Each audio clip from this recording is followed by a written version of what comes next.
Hello and welcome to Thought for October the 26th. Our readings are 2 Chronicles chapter 23, Daniel chapter 4 and Acts chapter 2.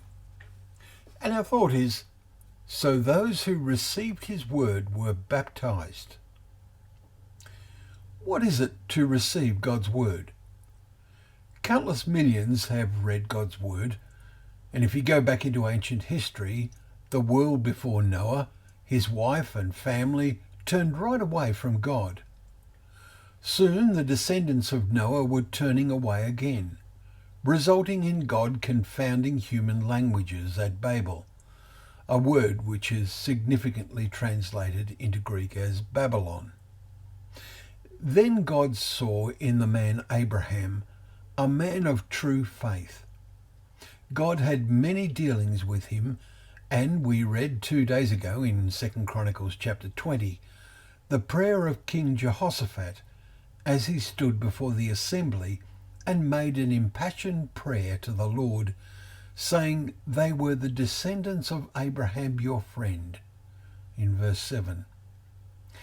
But the quite common Hebrew word here is almost always translated elsewhere as love and loves. In God's message, through Isaiah, he is addressed the offspring of Abraham, my friend. Chapter 41, verse 8. It is the same Hebrew word. In a few days, we will read Daniel's desperate prayer and pleas for mercy. O Lord, the great and awesome God, who keeps covenant and steadfast love with those who love him.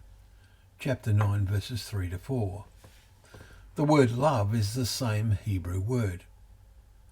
As we read John's Gospel earlier this month, we saw Jesus' response to those who proudly said, Abraham is our father, meriting the response, if you were Abraham's children, you would be doing what Abraham did.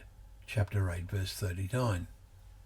Now, it may be that some of these were hearing Peter's speech, which we read today in Acts chapter 2. The effect of the Spirit inspired the preaching of Peter and caused many to be cut to the heart, we read in verse 37. And with many other words he bore witness and continued to exhort them, saying, Save yourselves from this crooked generation. So those who received his word were baptized, we read in verses 40 to 41. What a crooked generation it is today. Back to our opening question. What is it to receive God's word? It is the one thing to hear or to read. It is something else to receive. The receiving means that God's word becomes part of your thinking and therefore of your doing. And those who receive his word were baptized and devoted themselves to the apostles' teaching and fellowship, to the breaking of bread and the prayers, we read in verse 42. Before Christ returns, may many more receive God's word and do this. Well, thank you once again for joining us for Thought for the Day, where together we can open up the pages of God's word, remembering that word is a lamp to our feet and a light to our path.